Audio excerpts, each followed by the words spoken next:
What's good, y'all, and welcome to my review of this week's episode of Hiroaka Season 6. And holy mother of God, what an episode, man. This episode was phenomenal. Easily the best episode of Season 6 so far. And I gotta say, this is probably one of my all-time favorite episodes of the anime. Period. Top 10, I might even dare say top 5 favorite episodes of the series. Now, this episode was incredible. And the key animation. Oh Lord have mercy, the key animation in this episode, bro. Like, I mentioned this in my review last week that the character designer for Hiroaka, the guy that also does all the PVs for or the key visuals, excuse me, for Hiroaka, worked on the key animation for this episode. And bro, you can tell because the key animations episode was extra crispy, bro. So many amazing shots, and I can only imagine how a lot of these look in the manga, because I'm sure Horikoshi's arts with Horikoshi's, art style and everything, they probably did look a little bit better in the manga, probably a little bit more detailing, but Jesus Christ, bro, did these shots look absolutely immaculate in the anime. So shout outs to the key animators that worked on this episode. Shout out to the character designer for Hiroaka. Like I said, he worked on the key animation for this episode, man. And yeah. Now, one thing I want to quickly talk about, guys, before we jump right into this actual episode itself, is first and foremost, as some of you guys may know, tonight's the Royal Rumble. So if you guys don't end up seeing this review until tonight or even tomorrow, that's why I got the Rumble today. Hopefully, like always, hopefully I can get through the audio before then. Yeah, but some news dropped last night, or yesterday rather, but I didn't see it till last night. With the Hiroaka dub that I want to talk about real quick because this was pretty cool. We got the announcement who's going to be voicing Lady Nagant in the dub. And it's going to be my girl, Erica Lindbeck, who you guys know as Futaba, Best Girl Futaba from P5, Mordred from the Fate series, Black Cat from PS4, and of course Carol Danvers in Marvel Open Line 3 and a few other projects as well. So, obviously, you guys follow me on Twitter, my Instagram, I was tweeting about this and posting it on my story. Really excited to see that she's in the dub. She's one of my favorite current VAs, so obviously I'm very happy to see her in the Hiroaka dub. So yeah, that was pretty cool to see that she's going to be voicing her, man. I'm just happy to finally see Erica Lindbeck in the Hiroaka dub. So that's going to be awesome, man. But anyway, guys, enough rambling. Let's just jump right into the actual episode. So we start this off with the first air meet between Ray and Todoroki and Endeavor. And first thing first, before we jump right in fully into the episode, I gotta say, yo, Ray kind of bad, bro. When Ray was younger, man, she looking kind of bad, bro. I'm not gonna lie, man. She really cute. I don't know if I'm just saying it's because she has short hair, and I like girls with short hair, but I don't know. I gotta say, she looking kind of bad, bro. I'm not gonna lie. And you can definitely see Fuyumi is like the spitting image of her, bro. Like when you see what Ray looked like when she was younger, and then see what Fuyumi looks now, they basically look the same minus the hair color, and of course, the glasses and everything. Todoroki, I would say, looks like he takes more from his mom than he does from Endeavor. I noticed. I could be wrong on that one, but it looks like he takes more from his mom with like the facial structure, because his face looks a little bit more, or his facial structure more like his mom. I've noticed, but I could be wrong. So we get here, we find out this was basically what happened with the first meeting when they, of course, I guess made official that the quirk marriage going on between Endeavor and, of course, Ray. We find out, we see her there with her father. Basically, of course, he's doing all the talking for her. She obviously doesn't want to be here, man. She isn't completely for this man. But also, one other thing I also noticed here is that Endeavor it's also weird seeing Endeavor so young. Just that face he's giving off. When he does whole section of the episode, I just thought it was weird. Like, it's very, creepy, bro. No lie. Kind of, it's like, ugh, bro. It's just the way of his face. But anyway, his dad explains to her that, oh, I never thought this would happen in a million years. What good fortune. Our Himura family has a long and distinguished history, so I'm sure we can provide a spouse for a top hero such as yourself. Blah, blah, blah, blah, blah.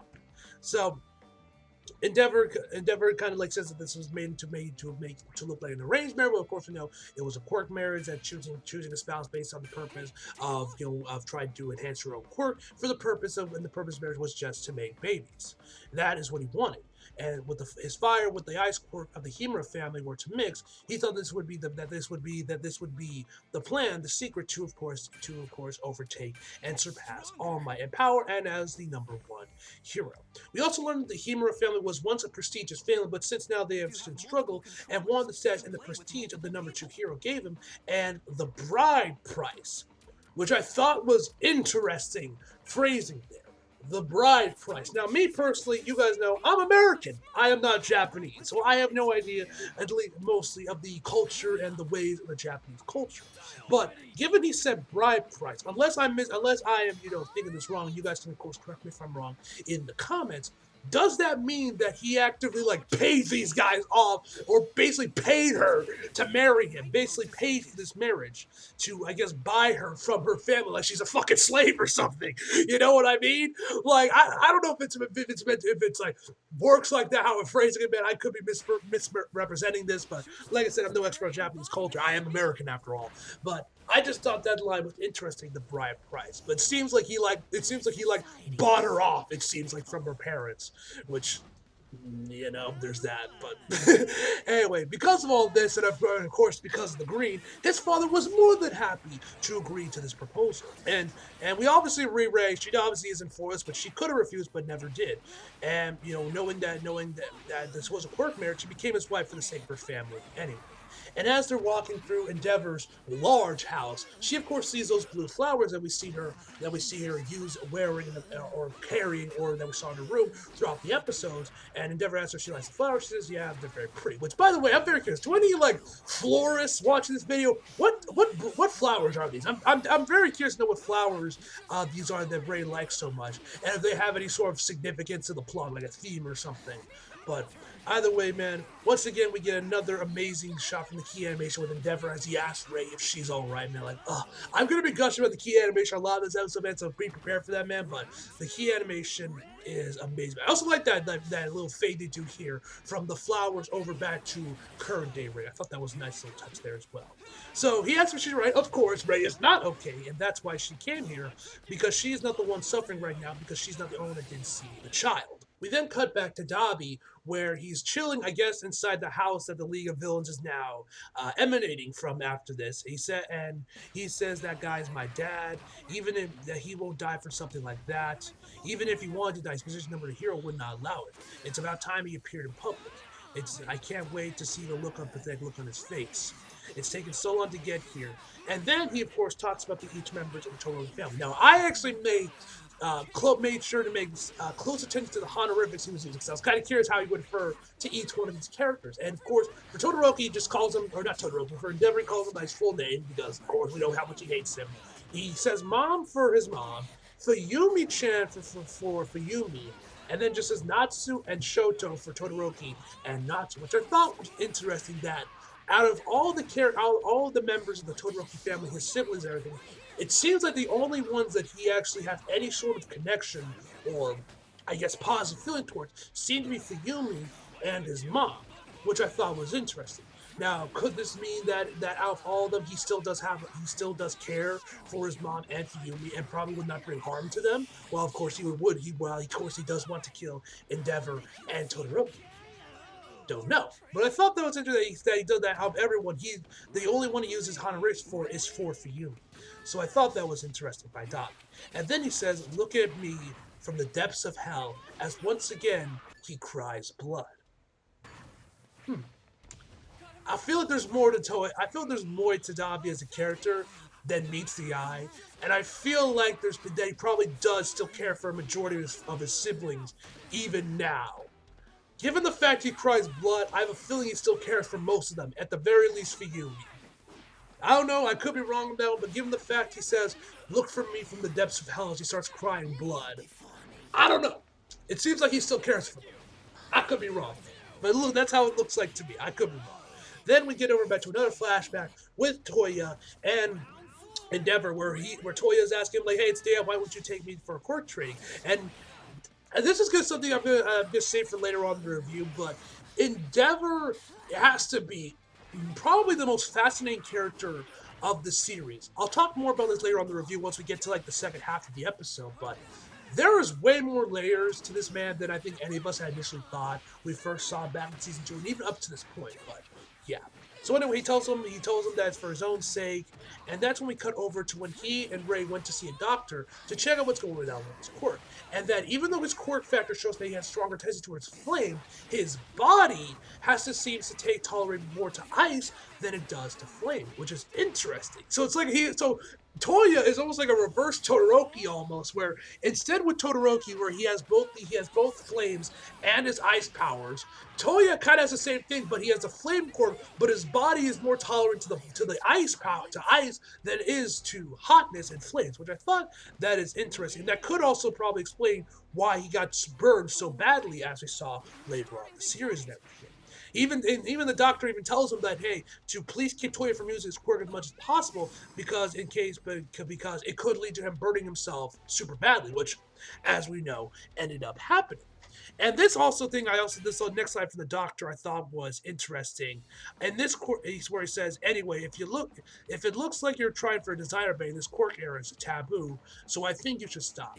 I'm assuming what the doctor is referring to is, of course, Endeavor and Ray trying to make the perfect child, Todoroki, getting that perfect balance between the half flames and the half cold powers, which I'm assuming that's what the doctor is referring to. Once again, we get some more amazing key animation with this close up on Endeavor's face, man. Oh my god, it looks so good. And obviously this enrages Endeavor. He thought that Toya was the one to surpass All Might, and because of the fact his flames were stronger than his own. We then cut back over to the Endeavor household, and Fuyumi and Natsu and Toya are watching this news story or whatever, watching TV about All Might, and you got Toya being like, why won't they let me? Why won't they do court? Why won't or ask Fuyumi, right? Why won't Dad do court train with me anymore? I'm just a little burnt at all. I know my body better than anyone else. Says every injured athlete ever. Like, no lie. I don't know about y'all, but what I heard Toya say, I know my better than everyone. He's like covered up in burns and bandages and everything. I'm like, bro, that sounds like every athlete ever that's like injured, They're like, I'm fine, bro. I know my body better than everyone else, which is true. They do know their body better than anyone else, but I don't know. I just thought that was funny, man. And Fuyumi says that she doesn't want him to get quirked. He doesn't want him to get hurt either. So she doesn't like it either. And so man just storms off, like, girls wouldn't understand. And she says, but I'm worried about you. Honestly, bro, Fuyumi is so pure. She's so cute, man. Like, Fuyumi is easily the glue that's holding this family together, bro. I think we can all agree that Fuyumi is holding this, is like carrying this family on her back, trying to hold it together, bro. So once again, I was gonna say this right now. Whoever voices Toya in the Japanese, shout outs to them, bro. The voice acting from young Toya was fantastic. I'm very curious to know who's Funimation's gonna, or Crunchyroll, I should say now. Crunchyroll's gonna get the voice young Toya for the dub. Let's say that role's already been cast, which I don't think it has. At least I don't think anyway. I could be wrong there, but either way, I'm curious to see who will end up voicing young Toya when this episode gets dubbed. And so he has tears in his eyes, he's marching away. I've already decided I already want to surpass him. You're the one that lit this fire under me, Dad. And so then we're back to I guess Endeavor's room, or maybe like his train room. I don't even know what this room is. Either way, it is completely dark. Like, I gotta say, whoever's lighting this series, and shout out to Horikoshi as well. Fantastic. I love how this room is just completely almost encased in darkness, as to kind of symbolize Endeavor, kind of like his descent to madness, as we see on the TV. A video of All Might getting played, and we see some weights on the ground, man. Obviously showing off his descent into madness as he's trying to desperately overcome and surpass all of it. I thought just the room being encased in darkness, Ray being where the only light source is, there's some weights, and there's just a TV in there with All Might playing, I think tells us everything we need to know about Endeavor at this current moment. I just think it just adds so much to the scene. And once again, the key animation is amazing when we get like this close up of his face, as we see some of his face start to appear behind his hand, where he says Toya can't surpass All Might. Now, the interesting about this scene as well, because I kind of skipped over, is we cut over to when we get back to the scene. I'm assuming this is when Endeavor had told Ray that they wanted to try again and drive her a third kill, which ended up being Natsu, and then after that, we got Todoroki. Because she says, that's too much, it's too cruel. Toya already knows what you want from your kids. Which I'm assuming that's what his plan was, or what he asked Ray, or what he planned on doing was having another kid. She thinks that's too cruel. Obviously, what she's right about, because she knows why these kids were born in the first place. And Endeavor says that Toya won't give up. There's only one way to make him give up because he can't surpass to All Might. And then once that happens, we cut over. It's been like 9 months, and Natsu is born. And once again, we see Toya's face, just the shock and bewilderment. Like I think at this point, he felt like he was being replaced at this current moment. And once again, this is something I forgot to mention this earlier, but we also once can see his hair start to change more and more. Now it's so far it's about where Todoroki is, where it's like half red and half white. Which, given the fact we saw earlier on in the episode when the doctor said that that Toya's body seemed to take more from his mom's side than Endeavor. I'm assuming that's why he also has the hair color changes because his body it takes more to the cold. That's why his hair is starting to turn to more white as he grows up. That's at least what I'm assuming happened. So once again, he failed with Natsu. Didn't happen again. Which, by the way, does Natsu even have a quirk? Like, I don't think this has ever been answered if both Fuyumi and Natsu have quirks. I assume they both do, probably. Probably they're both ice quirks, but we haven't really seen them use them, so I don't even know if they even got quirks. But I'm assuming they probably did, and they're both ice powers. And then once again, bro, this scene was haunting. Where all we see, we're back in the room, he punches the ground once again, some flames come out there, and we see Fuyumi holding his dinner, I'm assuming, which, by the way, one thing I found interesting is, like, why is there, like, a shrink wrap on top of, like, his rice bowls? I just thought that was interesting. Is that just in case he wants so that they're good for later or something? Just thought that was interesting. And then we see Fuyumi, she looks dead tired, bro, she looks defeated, looking down, and then all Endeavor we see is Endeavor turning around to look at Fuyumi, and bro, his eye. This shit looks right out of a horror movie. We cut back to Fuyumi, once again not looking, Bear who just starts to look at him. Like I said, this woman looks dead tired, and then we cut over to Todoroki being born.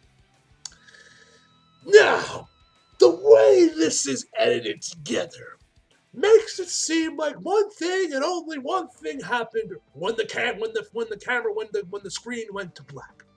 And I'm sure you don't need me to spell it out for you. All I wonder is, was it painless? Just say. Honestly, bro, yeah, can you blame him, bro? Like, just the way he was looking, bro, it wouldn't surprise me if he just jumped on that woman right after that. I'm just saying, bro. I don't know if it was, but the way it was shot, it made it look like that possibly could have happened. And then once again, the key animation here was they see Endeavor. Endeavor, he's happy. He's finally gotten the child he wants. The perfect child. He has it. Once again, we see Fuyumi. She looks dead, and she looks absolutely dead. Looks a little happy maybe as well for that this is probably that because she knows that's finally over. And then we just see the shock on Toya. Fantastic key animation. Once again, we cut back to Toya in the forest, training his quirk some more. That he's been practicing, he can now do larger flames, and that he can surpass all. So once again, we cut back over to Endeavor's house, where Endeavor tries once again to get Toya to stop training and to stop using his quirk because, of course, we know it's hurting his body. And he gets down to, he's like grabbing at his shoulder, telling Toya, look outside yourself. Go play outside. Go make friends. There's a whole wide world out there outside of being a hero. Then you'll forget. And then Toya says, all the kids at school, they say they're going to be heroes. There's no way I can understand because I am your son. And then we see Toya's face. Bro, his face looks like something out of a fucking horror movie, bro. That, like, creepy-ass smile he's giving off with the shadowing, his eyes crying his eyes out, bro. Like, bro, this is some shit out of a horror movie, bro. And we see flames, and we start to see him flame up a bit. Ray starts to use her quirk a little bit, telling Toya that he needs to cool down. And Toya continues on, I can't pretend it never happened. Look at me, Endeavor. And then he starts using his flames. It looked like he was about to attack Todoroki. It looks like he was going to attack Todoroki. And then this is when we find out why Todoroki was separated from the rest of the kids and why that was done. And probably because of this, because Toya tried to attack them. As Endeavor tells Ray that from now on, Shota will not be allowed to meet the other kids, and that he shouldn't let Toya out of his sights. Now, one other thing I also thought was interesting, you guys know how in anime, when a character sleeps, they usually have like that bubble coming out of their nose, whatever? Well, they did that for Todoroki, but this time there's like some ice on it, which I thought was clever. Now, before we continue on, there's one thing I want to talk about, and I mentioned this earlier on the episode about Endeavor. Endeavor has to be one of the most well-developed and nuanced characters of Hiroaka. Like I mentioned before earlier on, there is a lot of layers to this man than I think any of us had originally thought. because when we first got introduced to Endeavor at the start of the series, we saw him as just this absolute irredeemable monster. He abused Todoroki. He physically abused him. He mentally destroyed Rei, his mom, and everything. Locked her up in an asylum and everything. Which obviously he did all those things, and there's no no debating about that part. But as we have learned more about him, and as we see his development throughout season 4, throughout season 5 especially, this season as well, we've seen more and more layers to this man than we initially thought. And even though he has done all these horrible things, it did seem like, even though he had these horrible things to his children, and he had this insane goal of wanting to create children just for the fact that he wanted them to surpass All Might because he was driven mad by that, it doesn't seem like he was a completely heartless, monstrous person, at least not entirely. At least before, Toya's death. Because as we see here, it looks like he did genuinely care for his children. He did genuinely care about Toya. Not just in the fact of, I want you to surpass Endeavor, or I want you to surpass All Might, excuse me, but he just genuinely cared for him as his son. That seems to be the case what's going on with Toya, with how much he tries. Even though his flames were more powerful than his, it hurt his body. And Endeavor didn't want Toya didn't want him to get seriously hurt by them, so he tried every time he could to stop him. But because he had driven his madness into his son, that drive to defeat All Might, to surpass All Might, it would come back, ironically, to bite him in the ass and would only drive him to become a villain. Which I just think is so fascinating about the Todoroki family, about how Endeavor's drive to surpass All Might would drive one of his sons to become a villain.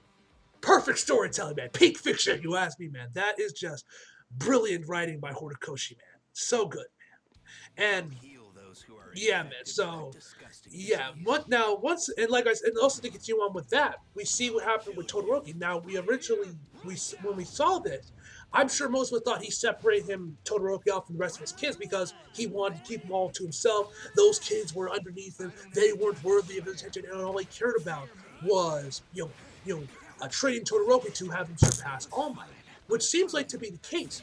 But it also could have been the case that he did it just to protect Todoroki, to protect him from Toya because he tried to attack him.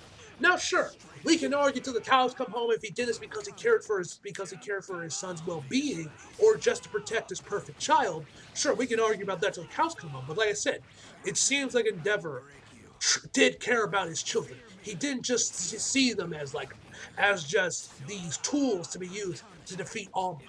It seems like he did genuinely care for his children. That's at least how it comes off to me. I could be wrong, but that's how it comes off to me, and that's how it seems to me.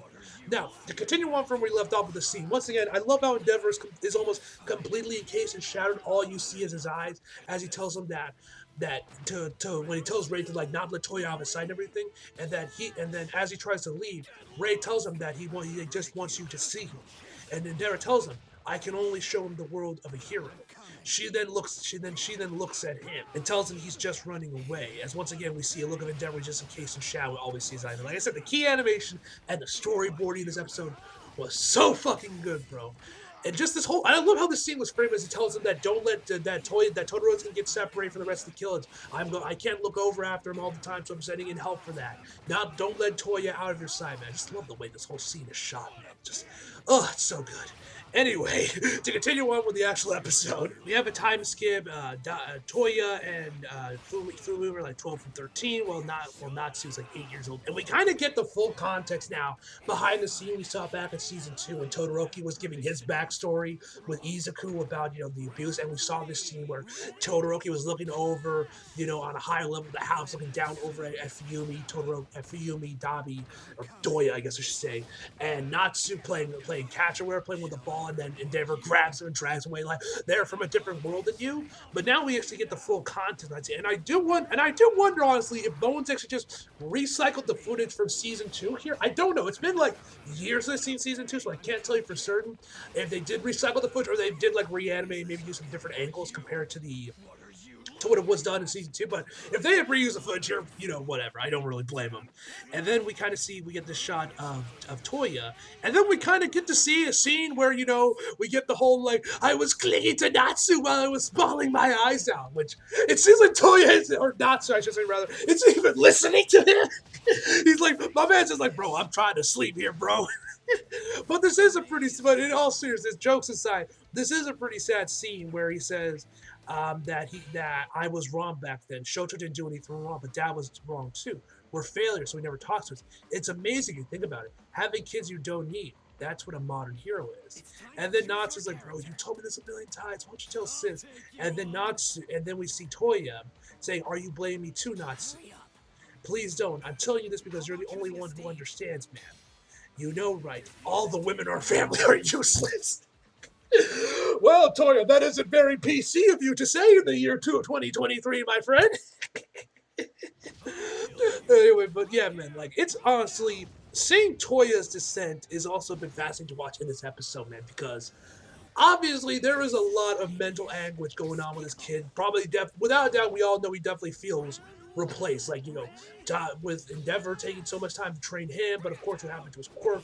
Now, it doesn't seem like he fully even believes what is about the whole thing about his quirk courting him, and that's probably why when, Natsu was born, but then of course when Todoroki himself was born, he felt like he was being replaced. That Endeavor did not believe him, was not proud of the fact that he was born. He saw him as a failure. And that's probably how Toya views it. That's probably why, his descent, why he was turned to villainy at the end, what happened in later series, man. Honestly, bro, like, if there's one thing that I would say probably has been like the highlight of Hero Walk in these last couple of seasons, it's been the Todoroki family, man. Honestly, it's been these guys. But anyway, we then see once again he's going out to the mountain to train, and Ray tries to stop him. Telling, oh, why don't you play with your classmates sometime? He's like, I don't need friends. And she asks him if he really wants to be a hero. And to her, it seems like that he's bound by his father and suffering. And she tries once again to try and tell him, like, don't look at your father, look outside to the rest of the world. She wants him to do something that he really wants to be out there. And then this is when he just snaps at her. And he tells her, did you read this from a self-help book or something? Grandma and Grandpa were poor. That's why they sold you, right?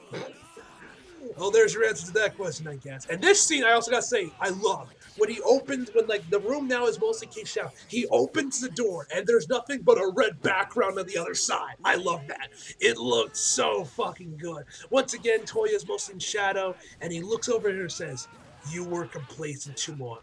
And I love the little glass shatter sound effect they play right here, right when they do a close-up on Ray's eye, man. Looked so good. So then we're back to the mountain as we see Dabi is training. We find, and then it seems like once he hit puberty, it seems like that's when his flames started to turn from red to blue, and it seems like there might have been some connection with his bodily, with his emotions. It seems like, because he says, "I see it," so it's like a bodily function after all. When I get excited, there was a direct link to my firepower. I'm so amazing, Dad will be surprised. Now, one thing that's interesting too, if you pay attention to the background, you see 4 or 5 buckets behind him where he's behind a lake. So I wonder, to combat the whole burn thing, he whenever he's starts to really start to burn his body a little bit, he'll grab one of the bucket and grab some water and then dump it on him to cool down the burns. That's at least what I'm assuming, because I don't know why other reason he would have these buckets right behind him, and he's right behind a lake. But whatever the case may be, he's excited that maybe his dad will finally start to acknowledge him fully, and he starts to cry. He says, damn, why does getting inside make me cry? And that's when Toya tells him to meet him at the Senkoto Peak, if I'm pronouncing it right, his next day off. And of course, once again, Endeavor instantly checks for birds, and he finds them underneath his shirt.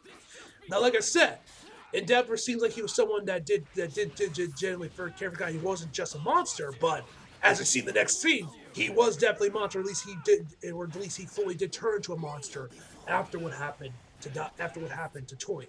So once again, Endeavor's trying to tell him why are you still training? And he's like, oh, it's so cool. You need to see it. I might be able to get to show. I don't think even all might release me either. And then I'm sure you'd have to accept it too. I'll make you glad that I was born. And then this just enrages Endeavor. And then bro, this scene was brilliant. The key animation here, the storyboarding, bro, the directing, oh my god, everything was on point here. where Endeavor slaps Ray and starts screaming at her. Why did you stop? Why didn't you stop Toya? And then we see what Endeavor looks like. He looks like a monster. Man is hunched over, like he's like fucking Wolverine or something, bro. All you see is his eyes covered in white. And then he screams out again, I told you. And then we have 5-year-old Shoto trying to defend her, which, it's kind of cute, man. Honestly, at the moment, I didn't really think, but now that I went back to rewatch the episode, I couldn't help but chuckle a little bit at 5-year-old Shoto crying his eye, be like, don't bully mommy. Where we see Natsu and Fuyumi hiding behind some bookcase, covering their ears as Endeavor is shouting at Ray. Then Ray gets up, and we get some narration from her saying, "My options were limited, but I chose and moved forward on my own 2 feet. I thought I would try to keep smiling, but..."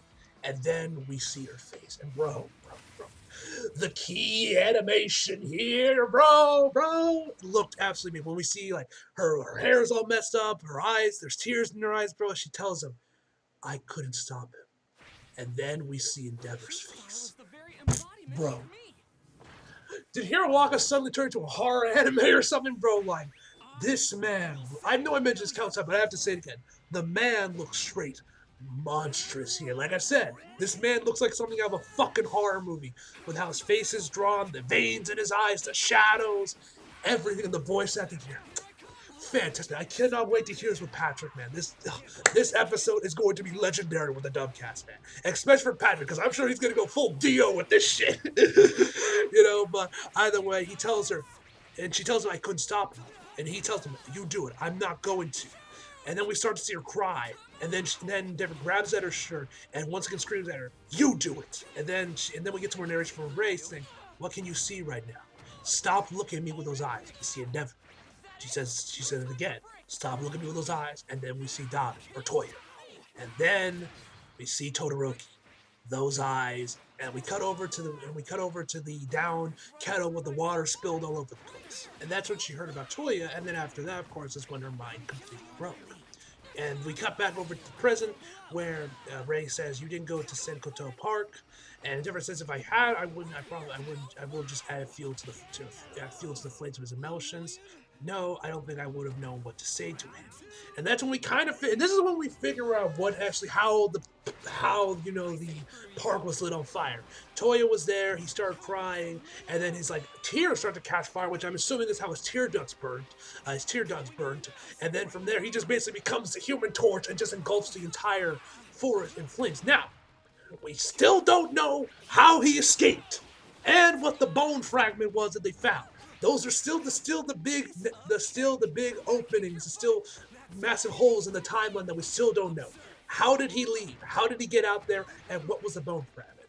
Hopefully we'll get an answer to that sometime soon, maybe sometime in season 7. But yeah, that's still the one question that still lingers on. How the hell did he escape? How the hell did he get out safely and not, die there? What was the bone fragment? We still did not get those answers to those questions, man. But yeah, and also, one thing I also gotta say, I love the music in this episode was fantastic, but I also gotta say, I've already mentioned this earlier, I love the little rumbling sound effect they were playing during that whole last section with Ray and Endeavor when he was screaming at her. Love that little rumbling effect as it was building and building and building. Obviously, signaling that was her breaking point was boiling and boiling and boiling before she finally snapped and threw the boiling water onto Todoroki's face. I thought that was really nice. I forgot to mention that earlier, but yeah, that scene was awesome. So we see some more flashbacks. We see him just completely engulfed in flames as Dabi says, all you taught me is how to increase my firepower. We see a shot of Endeavor as he's screaming, trying to get over to the forest itself, and then we see the immediate aftermath of the forest. And then oh my god, the directing here was so good, man. It fades out to Endeavor as he says, that day, if only I had been able to give up everything. But after I killed Toya, I couldn't go back. I love that the camera pans past Endeavor as we see this shot of Endeavor trying to wrap around Todoroki. Endeavor looks kind of demonic in this picture with his eyes and everything. And the camera continues to pan and pan before it fades in Ray as she says, as your feelings escalated, you became repulsive to me. I even started to see vestiges of you in the children. And then we see and then that's when Fuyumi finally steps in there. She says that even though she knew that they were breaking apart, she was too scared to dig too deep, and all she did was keep appearances. And then we get to Natsu. He finally speaks. He says, "You started this all, and you were the cause. But if I had been able to knock the sense into Toya, he wouldn't have turned into Dabi, and I might have been able to been able to make Stoba for Shoto, which." Don't know what relevance it has to anything, but I'm assuming he's referring to the fact that he would have been able to have a better connection with Todoroki and, make soba for him because, he likes cold soba. That's at least what I'm assuming he's referring to. Otherwise, I have no idea what the hell he's going on about with the soba. So that's when Ray picks the flowers, saying the responsibility of what happened to Dabi and to Toya is not yours alone to bear. Even if your spirit's broken to pieces, we will help you stand. You have no choice but to face Dabi. Then she looks over at Todoroki and tells him that our child will suffer more than we did. He still called her mom even though he had every reason to hate her. And then we get a flashback back to season 2 when Izuku and Todoroki faced off. He made friends at UA High and saved our family. And he thought he couldn't fight anymore, so that he would have to fight Dabi himself. But that doesn't seem to be the case, as Endeavor starts crying. He reaches out his hand to Endeavor and says, "Once you're done crying, stand up. We'll all go stop Toya together." And then once again, this is the weird thing I've noticed. It's like whenever Endeavor starts crying, they have to break it with a comedy scene or something. Like I said, I don't think this really hurt the episode. Like this isn't like what I was Shang-Chi. I think both times the comedy worked pretty well with the scene. Did completely kill the scene. But it's weird when he's whenever Endeavor's crying, it's like saying Shoto, someone always interrupts and gets into his room. This time it was Best Genius and Hawks' time. And interesting, this I thought was interesting, is that everyone looks at him shocked, but actually Fuyumi actually bows, while well, then you actually have Ray go full on to her hands and knees with the whole thing, and she deeply apologizes for Toya's action, and then Hawks is scrambling to write on his phone, hey, that's not why we came out here. Please stop, miss. So then Best Genius helps her up, and he says even though eavesdropping is illegal, illegal denim, and then Hawks, the rest of the audience, asking what the fuck is illegal denim? Is there legitimately denim that is illegal? Is there some brand of denim, some version of denim that's illegal? I have no idea what the hell he's talking about. Why does everything with Best Genius have to be some analogy about pants or denim in general? Excuse me, but. Whatever the case may be, he wanted to ask about how he survived and thinking how he transformed into Dabi in person, thinking that maybe the source of his resentment would maybe help out with figuring that out. And then Hawk says that he watched a lot of videos of Endeavor and that he never thought Tsunatsu would snowball into this. He's shocked, which I think Endeavor would too. So then Hawks then gets weirdly close to Todoroki, he's maybe a millimeter from him, man. I don't know why my man got so close to Todoroki, as he asked if Todoroki's burn was Endeavor's doing. Ray says that was her doing, which Ray says that was her doing. Todoroki tries to stop her, but ends up not doing anything. And just says, "I see." So then he says, "Shoto, you're so cool." And then Hawks gives Endeavor the lowdown what's been going on, that it's hell outside, that heroes are from resign left, right, center, the location of the league is undetermined, of course the massive prison break happened, and the fact that, civilians have lost their trust in heroes and they're trying to they're taking arms and taking things in their own hand, but it's only making things worse, and that they've been trying to get in contact with bringing in other heroes, but due to the Hero Commission standstill, the paperwork still has been finalized. As we get these shadow renders of some heroes, which I'm wondering if any of these heroes are actually going to get introduced into the actual show. We're going to see what any of these guys look like. Because one of these guys looks like a Flash type character with the lightning bolts. The main guy kind of reminds me of Dr. Robotnik from Sonic because of the beard and everything. At least that's how it looks. It's probably just a massive fur jacket he's wearing or something. But the designs from at least these silhouettes, they do look pretty cool. Anyway, he continues on saying, "As your wife said, you have no choice but to fight, and it's the same for us. It's not the number one hero to bear alone, and it's not just your families either." And this is when we see from Hawks' back, some movement from his back. So it seems like his wings are just fine, which is good to see. Because I was kind of worried. Because I was wondering, is Hawks actually going to lose his powers? Or is this going to be the last time we're going to see him? Or is Hawks going to come back later on and he'll be just fine? He just needs to heal up his wings, which it seems like that is indeed the case. So then he says, "So let's have a team of the top 3 heroes." And he says, "Look, with your family and us, Doesn't that make the burden feel a little bit lighter and make you feel like you can walk in? Which also, I gotta say, I love the music they're playing here, man. I don't know what song, but it sounded like something out of Final Fantasy X, honestly, man. It kind of had that similar sound to it, but either way, man, I love the song they're playing here, man. Fantastic work from the OST once again from season 6. So Endeavor starts to cry again, and then you got fucking Natsu. Like, even after all of this, he gives Endeavor the side eye and says, "It's just until we stop toying." I'm like, bro, we already know you don't like Endeavor. Goddamn, bro. Like, do you really need to? This is kind of this is a little out of pocket, bro. Like, I understand you don't like him, but like, really, dude? A little out of pocket, if you ask me, man. A little out of pocket. Anyway, Hawks asks the $1,000,000 question: what is one for all? So yeah, and once again, I also gotta say, I love this little dolly zoom they do on Endeavor. As Hawk says, we must find out the truth about what that is, and that's when Endeavor we hear the audio of when Izuku told Endeavor to, hey, keep this on a private channel and everything, and he says, Deku. We then cut over to Izuku and the others. Bakugo is, of course, still screaming his head off, man. And then we got Sue added into the mix, and she's like, bro, that woman looks tired, bro. She's just like, and then, of course, we finally see Best Girl once again, man. As I always say, it's always a good day when Best Girl gets screen time, no matter how small. And so, Ida is shocked at the fact how Bako is even with his injuries. And, Uraraka even says that, he's louder than ever. Jiro comes in there to tell him that Kaminari and Tokoyami have both been discharged, and she also asks if Izuku's body is fine. She says that's what I heard, but I'm worried. Then we get this shot of Uraraka, and oh my god, she looks so freaking cute, man. I mean, it's also kind of heartbreaking. She looks sad because she's worried about Izuku, but at the same time, it's like, oh my god, she looks so good, man. Oh, I love Uraraka, best girl. So then, Best G's goat here, man, because he actually refers to Bako by his full hero name, Great Explosion Murder God Dynamite. Are you alright? This grabbed me up. This got a chuckle out of me. Of course, Bako's still screaming, do I look all right? And Hawks asks Ida where Izuku is. And Ida tells him that All Might told him to leave them alone. And this is when Hawks starts to put 2 and 2 together, that most likely All Might is probably has something to do with One for All and what's going on with his connection with Izuku and everything. We then end the episode off with All Might in Izuku's room as he says that he can feel it, that right now he's talking with the previous wielders of One for All. And that, ladies and gentlemen, where the episode ends, and yeah. I have basically said everything there needs to be said about this episode, man. Fucking amazing, man. Easily one of the best of the series so far. And yeah, next week looks like Izuku's going to be tried by the Quiet Council. Shout out to anyone that gets that reference, man. But yeah, he's going to be meeting up with the other wielders of One for All. So this should be an interesting episode. And yeah. Anyway, guys, overall, I give this episode a 10 out of fucking 10, ladies and gentlemen. So hope you guys enjoyed the video. Like if you did, subscribe if you're new. Follow me on my social media if you feel like it. Links down in the description box below. And as always, come back for more. See you guys next time.